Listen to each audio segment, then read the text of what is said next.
자, 여러분 안녕하세요. 자, 이번 시간에는 2019년도 10월 12일 날 출제된 지방직 7급 경제학 문제 해설을 좀 간단하게 시작하도록 하겠습니다. 뭐 시험 보신 분들은 아시겠지만 안 보신 분들도 한번 뭐 준비하시면 풀어보시면 괜찮을 것 같은데요. 여기 해설은 다운받을 수 있게 했기 때문에 출제 경향하고 내용만 잠깐 보도록 할게요. 자, 여기 보시면은 보라 색깔로 이렇게 표현한 게요. 계산 문제를 표현한 거예요. 그래서 조세와 관련된 자중손실 계산 문제, 램지의 역탄력성 법칙이라든가 외부성 관련된 계산 문제는 늘 나오고요. 그리고 이제 여기 나와 있는 통화 승수 관련된 거라든가 소비자 물가지수, 솔로 모형과 관련된 환급률 계산하는 문제는 뭐 자주 출제가 되고 있죠. 그 다음 비교 우위론이라든가 이자율 평가설 계산 문제 역시 뭐 한 절반 이상 나온다는 거 알고 있을 겁니다. 자, 전체적인 총평은요, 난이도가 별로 어렵진 않았습니다. 그래서 난이도가 좀 전반적으로 쉬웠다, 이렇게 얘기를 할 수가 있을 것 같고요. 그렇지만 우리가 모든 시험을 아시겠지만 빠른 속도 안에 풀어야 되잖아요. 그러다 보니까 제 생각엔 한 85점 정도 받으면 잘한 게 아닐까 하는 생각을 해봅니다. 자, 그리고 변별력을 위한 문제는 솔로 계산 문제 정도 하나 있지 않았을까 하는 생각이고요. 역시 계산 문제가 과거보단 줄긴 했지만 계산 문제가 절반 이상을 차지하고 있다라는 거 알 수가 있고요. 또 이번에는 이제 미시, 거시 했을 때 반반씩 출제가 되는데 이번에는 이제 거시가 좀 국제경제 포함해서 좀 많이 출제가 되고 있습니다. 그러니까 약간 요 지방직 같은 경우에는 뭐 미시, 거시, 국제 이렇게 30%씩 할당된 걸로 생각해 보시면 될 것 같아요. 근데 전반적으로 이제 미시, 거시 합쳐서 뭐 한 40대 6, 4대 6 정도 생각하시면 될 것 같습니다.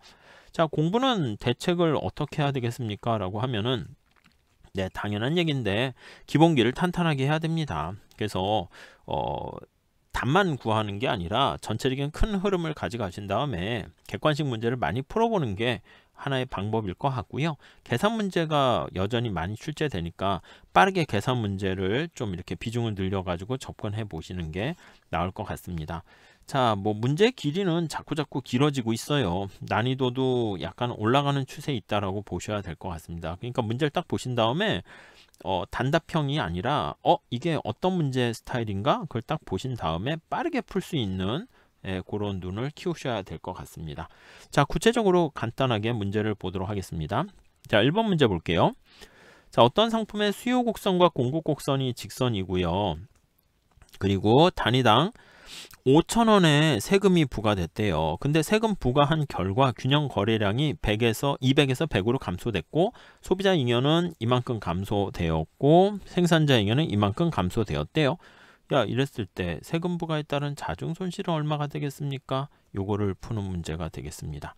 자, 이거 직접 계산하기보다는 요 그림을 여러분들 그리실 수 있으셔야 돼요. 여기 나와 있는 것처럼 세금을 부과한 크기가 이게 텍스가 되겠죠. 그래서 공급 곡선이 상방 이동했는데 거래량이 200에서 100으로 100만큼 감소가 했네요.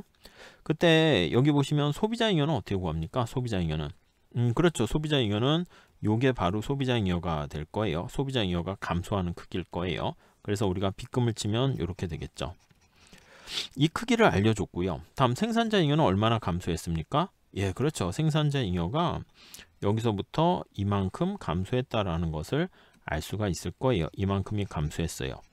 자, 근데 여기 문제를 보시면 조세 수입을 여기 아예 제공을 해줬습니다. 그래서 소비자 잉여가 이렇게 감소했고 생산자 잉여 이렇게 감소되었는데 정부의 조세 수입을 우리가 쉽게 구할 수가 있어요. 여기 보시면 요게 바로 면적이 정부의 조세 수입이 되는 거잖아요. 그래서 단위당 5천을 부과했는데 거래량이 100 이렇게 되는 거예요. 그래서 요거 차이를 뺀 나머지 여기 보시면 요게 바로 사회적 후생 손실이다 라고 보시면 되겠죠. 그래서 문제는 뭐 쉽게 자중 손실의 크기는 소비자 잉여와 생산자 잉여 감소해서 정부의 조세 수입을 빼는 겁니다.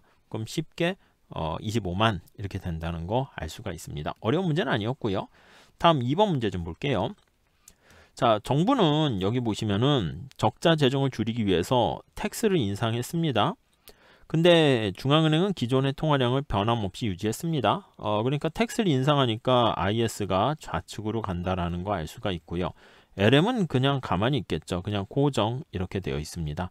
자, 이랬을 때 어떻게 될 것인가? 뭐 그 얘기입니다. 뭐 어려운 얘기는 아닙니다. 여기다 살짝 보시면 여기가 y고 이자율이고 우상향하는 ln 곡선, 우하향하는 is 곡선 이렇게 돼 있는 거 알 수가 있죠. 자, ln 곡선은 가만히 있는데 정보가 조세를 인상했으니까 is 곡선이 네, 좌측으로 이렇게 이동하게 됩니다. 자, 그럼 균형점이 어떻게 돼요? 그렇죠. 여기서부터 A에서 B로 가게 돼요. 국민소득은 감소하고 이자율도 하락한다라는 거 확인할 수가 있겠습니다. 답은 뭐 쉽게 3번 알 수가 있고요. 이것도 답 체크 안 했네요. 이렇게 보시면 되겠습니다. 자, 다음 3번 문제 봅시다. 자, 같은 맥락의 문제라고 볼 수 있는데요. 중앙은행이 공개시장 매입 정책을 실시했습니다. 오픈마켓에서 자, 국채를 매입하게 되면 통화량이 어떻게 됩니까? 증가하는 거죠. 그래서 이게 통화량이 증가해서 ln 곡선이 우측으로 이동합니다. 그래서 이자율은 당연히 하락하게 될 거 알 수가 있고요. 하락이니까 요거 중에 있겠네요. 자, 이자율이 하락하게 되면 투자는 증가하겠죠. 그렇게 되면 총수요가 그래서 우측으로 이동한다 해서 답은 3번 이렇게 보시면 될 것 같습니다. 그래서 LM이 우측 이동하고 AD도 우측 이동하는 거 보시면 되겠고요. 다음 4번 볼게요. 자, 인플레이션에 경제에 미치는 효과 중 옳지 않은 것은 이렇게 있는데, 자, 인플레이션 문제는요, 제가 늘 말씀드리는 게 예상됐는가, 예상되지 못했는가, 그거를 좀 나눠서 보셔야 될 것 같습니다. 1, 2번은 예상된 거고 3, 4번은 예상되지 않은 거예요. 자, 예상되지 못했으면 당연히 3번에 있는 것처럼 장기 계약도 체결하기 어려워지고요. 예상되지 않은 경우에는 자, 인플레이션이 발생하게 되면은 우리가 누가 이득이냐면 인플레이션이 발생하면 빚진 사람이 이득이에요. 채무자가 이득이고, 그리고 어떤 실물 자산을 가지고 있는 사람이 이득이죠. 화폐를 가지고 있는 사람이 손해가 돼요. 자, 그러니까 예상되지는 않은 인플레이션이 발생하게 되면 고정된 연금 수령자에게 당연히 불리하게 됩니다. 내가 가지고 있는 연금을 만약에 매달 100만 원씩 받기로 했는데 이 100만 원이 인플레이션이 야기되게 되면 100만 원의 화폐 가치가 하락하는 것이죠. 화폐 가치가 하락하게 되니까 어이구 100만 원 가지고 내가 구입할 수 있는 상품 모금이 작아집니다. 그래서 3번하고 4번은 다 맞는 얘기가 되고요. 인플레이션이 예상되면 어떻게 됩니까? 예상된 인플레이션은 여기 나와 있는 것처럼 네, 명목 이자율과 실질 이자율 간의 차이와 같게 된다. 이거 피셔 가설이잖아요. 명목 이자율은 실질 이자율에다가 기대 인플레이션율인데 여기 나와 있는 것처럼 이게 다 예상이 돼요. 예상이 됐기 때문에 요거의 차이는 얼마가 됩니까? 라고 하면 얘는 명목과 실질 이자율의 그 차이다. 맞는 얘기죠. 자, 1번 볼게요. 확실하게 예상되는 인플레이션은 노동자보다 기업에게 더 큰 비용? 아니죠. 뭐 누가 누구에게 더 크다 적다 할 필요가 없이 다 예상돼서 확실하게 예상돼서 반영되니까 노동자들도 피해가 없고 기업도 피해가 없다. 이렇게 보시면 될 것 같습니다. 자, 5번 문제 보도록 하겠습니다. 5번 문제는 작년에 쌀 4가마와 옷 2벌을 소비한 영희는 올해는 쌀 3가마와 옷 6벌을 소비했대요. 작년에 한 가마의 쌀은 쌀 가격은 10만원, 옷은 5만원인데 올해는 정신없네요. 작년, 올해, 작년, 올해는 쌀 가격이 15만원, 옷 가격이 10만원으로 각각 상승했다. 자, 이때 문제는 뭐냐면 소비자 물가지수 산정 방식, 라스파이레스 물가지수를 사용하잖아요. 그래서 얘는 어떻게 구합니까? 물가가 얼마나 상승했습니까? 인데 기존의 Q를 곱해주는 거라고 보시면 되는 거죠. 이렇게 계산을 할 수가 있습니다. 자, 근데 이걸 하려면 먼저 여기 나와 있는 정신없는 이 정보를요, 이렇게 정리하는 게 제일 중요합니다. 그래서 여기 P0, P1 정리했죠. 그 다음에 Q0, Q1 이렇게 정리했죠. 그 다음에 라스파이레스 방식은 이렇게 구한다라는 걸 알 수가 있고, 그래서 여기 계산한 값을 집어넣으면 쉽게 160 이렇게 구할 수가 있어요. 그래서 요거는 정보를 어떻게 집약해서 정리하는가가 제일 중요합니다. 자, 뭐 어려운 문제는 아니었고요. 다음 6번 볼게요. 자, 다음은 영국과 스페인 그리고 치즈와 빵에 대한 생산 자료 관련된 내용이죠. 네, 비교우위 관련된 문제가 되겠습니다. 자, 우선 숫자가 뭔가를 잘 보셔야 돼요. 자, 1시간 생산에, 한 개 생산에 소요된 시간이니까 이거 노동이라고 보시면 되겠습니다. 노동은 제가 뭐라고 그랬죠? 예, 바고드 세요 전법을 쓰면 돼요. 이 생산량은 똑같이 계산할 수 있는데 뭐 어차피 같을 테니까 왼쪽 하나만 보시면 되겠습니다. 자, 그러면 파고드세요 전법이니까 영국의 치즈와 관련된 기회비용을 빵으로 나타내면 빵을 밑으로 파고들면 돼. 2가 파고들고요. 빵에 대한 기회비용을 치즈로 나타내면 1이 밑으로 파고들면 되고요. 다음에 스페인의 치즈에 대한 기회비용을 빵으로 나타내면 요 8이 밑으로 파고들면 되죠. 8분의 2가 되고, 다음에 스페인의 빵에 대한 기회비용을 치즈로 나타내면 2가 밑으로 가면 2분의 8 이렇게 보시면 돼요. 이렇게 해서 정리된 게 밑에 보시면 이렇게 숫자로 표시가 돼 있습니다. 이렇게요. 그쵸? 자, 그러면 우리가 쉽게 알 수 있어요. 기억 한번 볼게요. 영국에서 생산하는 치즈 한 개의 기회비용은, 자, 치즈가 관심이에요. 위에 거 그대로 보셔도 될 것 같습니다. 관심사가 치즈잖아. 치즈 한 개의 기회비용은 어떻게 됩니까? 치즈 2분의 1 아닙니까? 예, 빵 이게 아니라 이게 맞는 얘기고요. 스페인에서 생산하는 기억은 틀렸고 니은이 맞고, 스페인에서 생산하는 치즈 한 개의 기회비용, 자, 스페인 찾으셨죠? 치즈 한 개의 기회비용은 8분의 2 하니까 이거 4분의 1이죠. 그러니까 4분의 1 맞죠. 오케이, 맞고요. 영국에서 생산하는 빵 한 개의 기회비용은 치즈 2개이다. 영국에서 봤을 때 빵 한 개의 기회비용은 치즈 2개이다. 이거 맞는 표현이 되겠고요. 영국에서 생산하는 빵 한 개의 기회비용은, 빵 한 개의 기회비용은 2다. 치즈 2분의 1이 아니고 2다. 이렇게 해야죠. 그러니까 이게 맞고 얘는 틀리네요. 자, 영국은 빵 생산에 절대 우위가 있고, 자, 우리가 비교 이론을 바꾸기 전에 영국 입장에서는 이게 숫자가 작을수록 좋은 거잖아요. 그러니까 영국은 치즈를 1시간에 하나씩 생산하는데 스페인은 2시간이니까 영국이 당연히 절대 우위가 있고요. 빵도 영국이 2시간이면 되는데 스페인은 8시간이니까 역시 마찬가지로 빵도 영국이 절대 우위가 있습니다. 그래서 우리가 둘 다 절대 우위가 있는 거야. 그러니까 여기 문제에서는 영국이 빵에 절대 우위가 있고 치즈에는 비교 우위. 여기 보시면 작은 게 비교 우위가 있잖아요. 영국은 여기 나와 있는 것처럼 더 숫자가 작은 걸 찾으셔야 돼요. 그러니까 4분의 1. 스페인은 여기 보시면 치즈에 비교 우위가 있고 영국은 빵에 비교 우위가 있네요. 그래서 비교 우위는 아니고요. 그래서 빵에 비교 우위가 있고 스페인은 치즈에 비교 우위가 있다. 그렇게 돼서 얘도 맞는 표현이 되겠습니다. 그래서 맞는 것은 니은, 디귿, 리을, 시옷 이렇게 돼 있어요. 그러면 답을 찾아보시면 3번 보시면 니은, 디귿, 시옷 이렇게 돼 있는 거 알 수 있겠습니다. 그래서 이렇게 기회비용으로 바꿔가지고 판단하는 연습 보시면 될 것 같고요. 자, 다음 문제 한번 봅시다. 7번 문제 봅시다. 7번은 수의 가격 탄력성에 대한 설명으로 옳지 않은 것은 이렇게 나와 있습니다. 가격 탄력성에 대한 요 값 구하는 것도 요거 판단하는 것도 자주 출제가 됩니다. 여러분 보시면 재화의 수요가 비탄력적이다 라고 하면, 비탄력적이라는 것은 이렇게 빠르게 변하지 않는다는 거예요. 수요가 비탄력적? 그렇죠. 가격 탄력성이니까 가격이 비탄력적일 거예요. 재화의 가격이 상승하게 되면 그 재화를 생산하는 기업의 총수입은 증가한다? 여러분, 가격이 상승할 때 우리가 판매 수입은 어떻게 나타냅니까? 판매 수입은 P 곱하기 Q가 판매 수입 이렇게 나타내잖아요. 자, 이랬을 때 재화에 대한 수요가 비탄력적입니다. 가격이 상승했을 때 소비량이 어떻게 됩니까? Q가 쬐끔 감소하는 거야. 그러니까 이 가격이 올라간 게 이득이니까 TR은 증가한다. 이렇게 보시면 되겠죠. 맞네요. 다음 2번 볼게요. 수의 가격 탄력성이 1이면은 P가 증가했는데 Q가 감소한 게 똑같잖아요. 변화율로 표시해도 되고요. 그렇게 되니까 총수입은 변화가 없다. 뭐 어려운 얘기는 아닌 것 같고요. 다음 3번. 탄력적이다라고 하면은 그쵸. 가격이 하락할 때는 소비량이 가격 하락할 때 크게 증가하니까 총수입은 총지출은 증가한다. 맞네요. 그래서 뭐 1, 2, 3번이 다 맞는 거 알 수가 있고요. 4번 볼까요?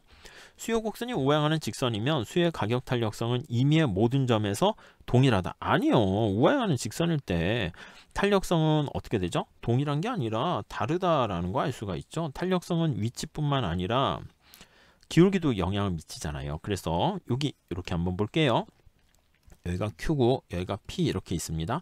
여기가 A, B, C 이렇게 한번 볼게요. 자, 여기가 A고 여기가 B고 여기가 C 이렇게 있습니다. 자, 이렇게 한번 볼게요. 여기다가 한번 정리를 한번 해보시죠. 여러분, 탄력성 계산은 어떻게 합니까?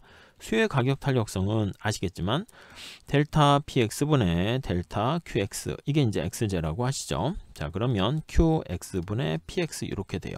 자, 그러면 여기 나와 있는 이 수요 곡선 상에서는 뭐가 똑같습니까 하면 이 부분이 똑같은 거예요. 이 부분이 동일하게 되고요.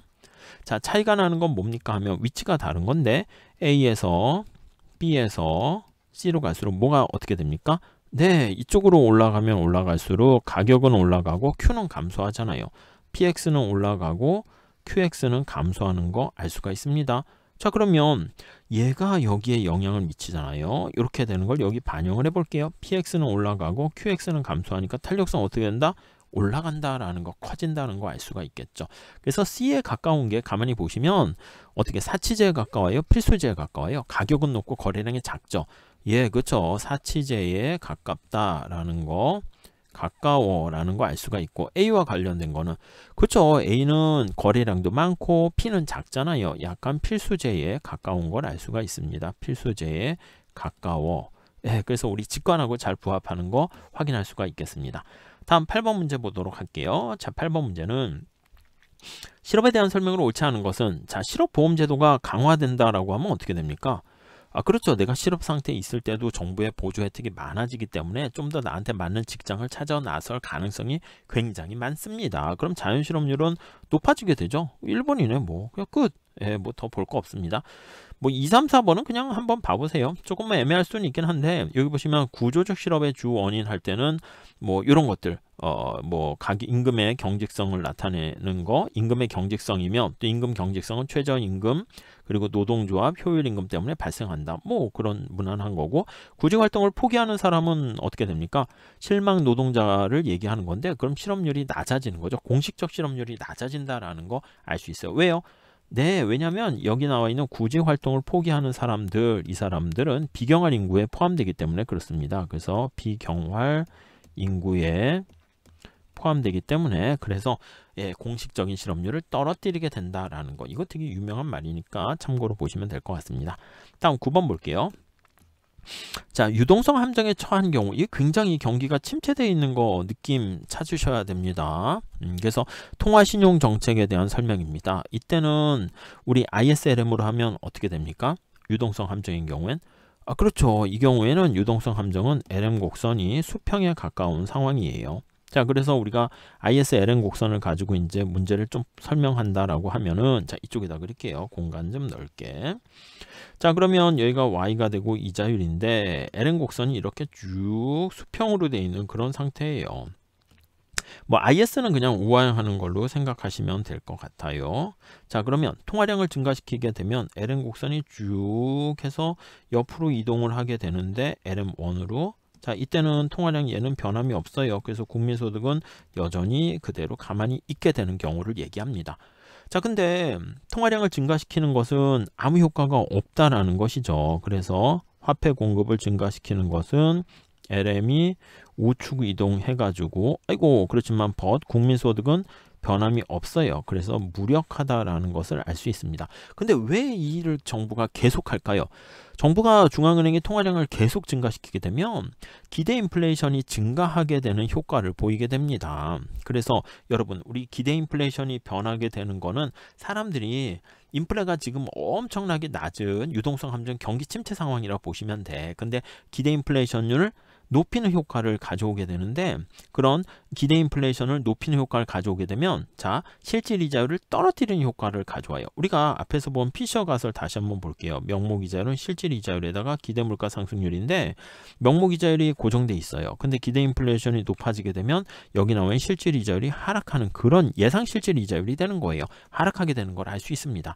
그렇게 되면 사람들이 그걸 보고 투자를 증가시킬 수 있고, 그 결과 네, IS가 우측 이동하게 되는 것을 확인할 수가 있겠습니다. 그래서 어떻게 보면 이것도 중요하면서 어려울 수 있는데 1번으로 가져가시면 되겠습니다. 그래서 유동성 함정하에서도 통화량을 계속 증가시킬 때 약간 느낌이 피구 효과라든가 이런 기대 인플레이션율을 변화시키는 효과가 발생하게 되면 그때는 네, 여기 나와 있는 금융정책도 효과를 볼 수가 있다라는 것을 알 수가 있겠습니다. 아셨죠? 잘 정리하시고요. 다음 10번 봅시다. 현재 완전 경쟁 시장에서 사적 이윤 극대화를 추구하고 있는 어떤 기업이 있는데 재화의 가격이 350이래요. 자, 다시 한번 보세요. 완전 경쟁 시장이기 때문에 개별 기업 입장에서 가격은 350으로 주어져 있습니다. 자, 그리고 사적인 한계 비용은 이게 PMC라고 보셔야 돼요. PMC. 그래서 P자 쓸게요. PMC는 50 플러스 10Q 이렇게 돼 있고요. 환경 오염으로 인해서 발생하는 피해가 여기 있네요. 단위당 100 하니까 이게 SMD 이렇게 되는 거 알 수가 있어요. 자, 여기서 PMC 정보 있죠? SMD 있죠? 그럼 여기서 두 개 합하게 되면 어떤 정보를 얻어낼 수 있어요? SMC를 얻어낼 수 있습니다. 그래서 PMC에다가 SMD를 같이 더한 거 확인할 수가 있게 되겠고요. 자, 그럼 수요 곡선은 어떻게 됩니까? 예, 맞아요. 수요 곡선 시장의 가격이 350이니까 P가 350 이렇게 돼요. 우리가 이제 문제를 풀 때는 대략적으로 우리가 봤던 그래프로 보시면 되는데 정확하게 그리려면 이렇게 그리셔야죠. 자, 다시요. 우리가 익숙하게 봤던 걸로 하면 여기 보시면 이렇게 볼 수가 있습니다. 얘가 Q가 되고 얘가 P 이렇게 됩니다.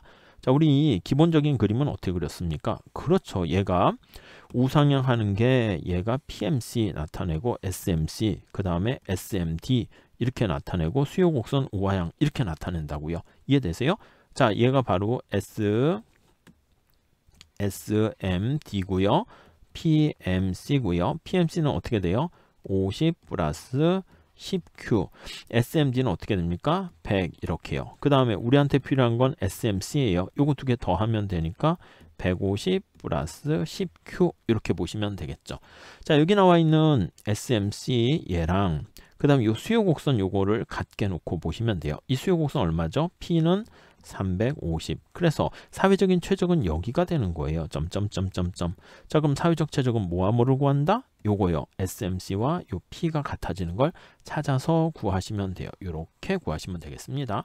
자, 그러면 이 Q가 얼마가 됩니까? 하면 QS는 20 이렇게 되는 거 알 수 있고요. 그 다음 가격은 여기서 결정돼요. 이게 바로 350 이렇게 될 거예요. 자, 그 다음에 여기서 구하는 게 뭐였습니까? 라고 하면 이쪽으로 와보시면 자, 생산량의 변동은 얼마가 됩니까? 사회적 최적 생산량으로 가기 위해서 했다라고 하면 자, 우리가 요 점이 S점 이렇게 돼 있고 P점이 여기에요. 사적인 측면에서 최적이. 그럼 여기 PMC랑 요거 P 350 같이 이걸로 놓고 풀면 여기는 QP라고 쓸게요. 얘가 바로 30 이렇게 되는 거 알 수 있습니다. 자, 가격은 원래는 이게 수평으로 돼야 되는 거죠. 이것도 350 될 거예요. 아무튼 여기서 구하려고 하는 것은 이런 식으로 생산량이 10만큼 줄어든다.